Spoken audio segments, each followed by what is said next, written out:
Hello friends, welcome to Sushmita cooking and tips. ఇవాళ recipe వచ్చేసి breakfast item అండి. చాలా టేస్టీగా ఉండే సేమియా ఉప్మా ఎలా చేసుకోవాలనేది నేర్చుకుందాము. ఇది వచ్చేసి మనకి రైస్ లాగే పొడి పొడిలాడుతూ వస్తుంది అనమాట. ఇక్కడ నేను చేసినట్లు కనుక చేశారంటే చాలా ఈజీగా చేసుకోవచ్చండి. అంతే టేస్టీగా ఉంటుందన్నమాట. ముద్దలా లేకుండా చాలా బాగుంటుంది. అలాగే మీరు ఫస్ట్ టైం వీడియోస్ చూస్తున్నట్లయితే తప్పకుండా మన ఛానల్ని సబ్స్క్రైబ్ చేయండి. అలాగే పక్కన ఉన్న బెల్ ఐకాన్ కూడా ప్రెస్ చేయండి. అలా చేయడం వల్ల నేను పెట్టే ప్రతి రెసిపీ మీరు ముందుగానే చూడొచ్చు. ఓకే ఫ్రెండ్స్, ఇప్పుడు ప్రాసెస్లోకి వెళ్దాము. ఫస్ట్ మనం స్టవ్ ఆన్ చేసుకుని బాండిల్ని స్టవ్ పైన పెట్టుకోవాలండి. దీనిలో 1 టీ స్పూన్ నెయ్యి యాడ్ చేసుకోవాలి. ఇక్కడ వచ్చేసి సేమియా నేను ఒక 2 కప్స్ సేమియా తీసుకుంటున్నాను. ఈ సేమియా యాడ్ చేసుకుని ద్వారగా వేయించుకోవాలండి. 2 కప్స్ సేమియా తీసుకుంటున్నాను. ఇలా కలుపుతూ మీడియం ఫ్లేమ్ మీద దగ్గరుండి కలుపుకుంటూ మనం ఇలా కలర్ చేంజ్ అయ్యే వరకు ఫ్రై చేసుకోవాలన్నమాట. చూడండి, ఇలా ఫ్రై చేసుకోవాలి. ఇలా మనం నెయ్యి యాడ్ చేసుకోవడం వల్ల ఉప్మా అనేది మనకి పొడి పొడిలాడుతూ చక్కగా వస్తుందన్నమాట. దీనిని 1 నిమిషం పాటు చల్లారనివ్వాలి. చల్లారిన తర్వాత వాటర్ వచ్చేసి మనం ఎక్కువగానే యాడ్ చేసుకోవాల్సి ఉంటుందండి. మనకి ఇది మనం అన్నం ఎలా వార్చుకుంటామో సేమ్ అలానే సేమియా క్వాంటిటీ మీరు క్వాంటిటీ లెక్కన తీసుకోవాలనుకుంటే ఒక 5-6 కప్పులు వాటర్ అనేది యాడ్ చేసుకోండి. ఇలా వాటర్ ఎక్కువగానే యాడ్ చేసుకోవాలన్నమాట. ఈ సేమియాలోకి సరిపడా సాల్ట్ కూడా ఇప్పుడే యాడ్ చేసేసుకోవాలి. మంచిగా కలిపేసేయాలండి. ఇది ఒక 5-6 నిమిషాల తర్వాత ఉడుకుతుంది కదా, ఉడికేటప్పుడు మనం చెక్ చేసుకోవాలన్నమాట. ఉడికింది లేనిది అని చెప్పేసి. మరీ సాఫ్ట్గా ఉడకనివ్వకూడదు. ఇలా చెక్ చేసుకుంటే మనకు తెలిసిపోతుందండి. ఇంకాస్త ఉడకాలన్నమాట. ఇది మీడియం ఫ్లేమ్ మీద పెట్టుకోండి. ఇలా ఉడికించుకునేటప్పుడు చూడండి, ఇప్పుడు మనకి ఇది కుక్ అయిందనమాట. ఇలా మనకు కొంచెము ట్రాన్స్పరెంట్గా కనిపిస్తుంది. చూడండి, ఇలా ప్రెస్ చేసినప్పుడు కొంచెం స్మూత్ అవుతుంది అనమాట. ఇప్పుడు మనం దీనిని వడకట్టేసుకోవాలి. ఒక స్ట్రైనర్ పెట్టేసుకుని దీనితో వడకొట్టుకోవాలన్నమాట.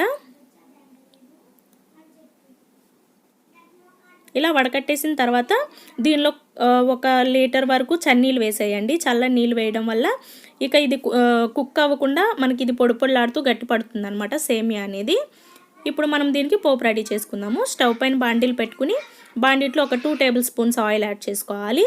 ఈ ఆయిల్ బాగా వేడెక్కిన తర్వాత కొద్దిగా పల్లీలు, అంటే ఒక పిడికిడి వేస్తున్నాను ఇక్కడ నేను. ఒక 2-3 స్పూన్లు పల్లీలు యాడ్ చేసుకోవాలి.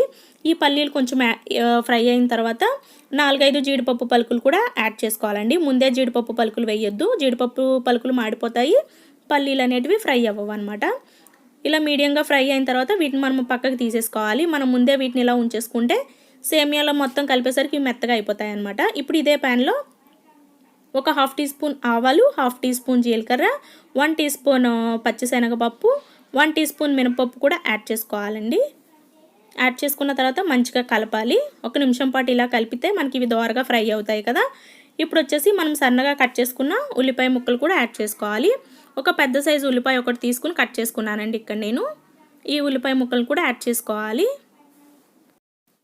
ఈ ఉల్లిపాయ ముక్కలని ఒక 2 నిమిషాలు ఇలా లైట్గా మగ్గనివ్వండి. పూర్తిగా మగ్గాల్సిన అవసరం లేదండి. మనకి ఇలా కొంచెం కలర్ చేంజ్ అయిన తర్వాత పచ్చిమిరపకాయ ముక్కలు కూడా యాడ్ చేసుకోవాలి. ఇక్కడ వచ్చేసి ఒక 3 పచ్చిమిరపకాయ ముక్కలు నేను యాడ్ చేసుకున్నాను. అలాగే టమాటా ముక్కలు, ఒక టమాటా కట్ చేసుకున్నానండి. క్యారెట్ వచ్చేసి 1 క్యారెట్, అలాగే క్యాప్సికమ్ వచ్చేసి 1/2 క్యాప్సికమ్ని ఇలా కట్ చేసుకుని పీసెస్గా యాడ్ చేసుకోవాలి. వీటన్నింటినీ మంచిగా కలిపేసేయాలండి. ఇప్పుడు వచ్చేసి చిన్న అల్లం ముక్క, అంటే ఒక 1 ఇంచ్ అల్లం ముక్క తీసుకుని దీన్ని ఇలా తురుముకోవాలన్నమాట. అల్లం వేయడం వల్ల మనకి ఫ్లేవర్ అనేది చాలా బాగుంటుంది. ఇలా తురుముకోవడం వల్ల ఇంకా టేస్ట్ బాగుంటుందండి. అల్లం యాడ్ చేసుకున్న తర్వాత ఇంకొకసారి కలిపేసి కరివేపాకు కూడా యాడ్ చేసుకోవాలి. కరివేపాకు వచ్చేసి ఒక 2-3 రెమ్మలు కరివేపాకు కూడా యాడ్ చేసుకోవాలి. దీని అంతను కూడా మంచిగా కలిపేసేసి మూత పెట్టేసి ఒక 3-4 నిమిషాలు మగ్గనివ్వాలన్నమాట. ఈ క్యాప్సికమ్ ముక్కలన్నీ కూడాను. వీటికి సరిపడా సాల్ట్, 1 టీ స్పూన్ సాల్ట్ కూడా యాడ్ చేసుకుని మంచిగా కలిపేసేసి మూత పెట్టేసి 3-4 నిమిషాల వరకు లో ఫ్లేమ్ మీద మగ్గనివ్వండి.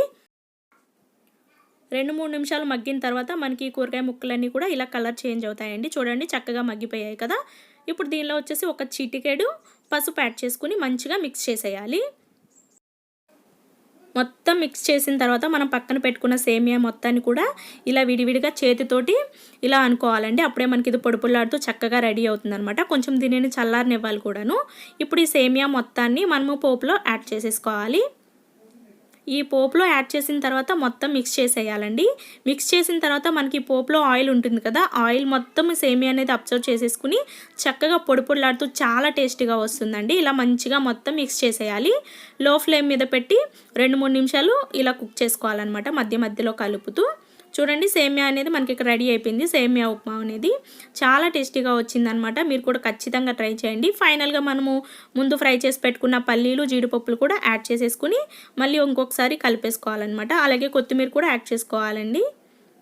ఓకే ఫ్రెండ్స్, మీకు ఈ వీడియో కనుక నచ్చినట్లయితే తప్పకుండా లైక్ చేయండి, షేర్ చేయండి అండ్ సబ్స్క్రైబ్ చేయండి.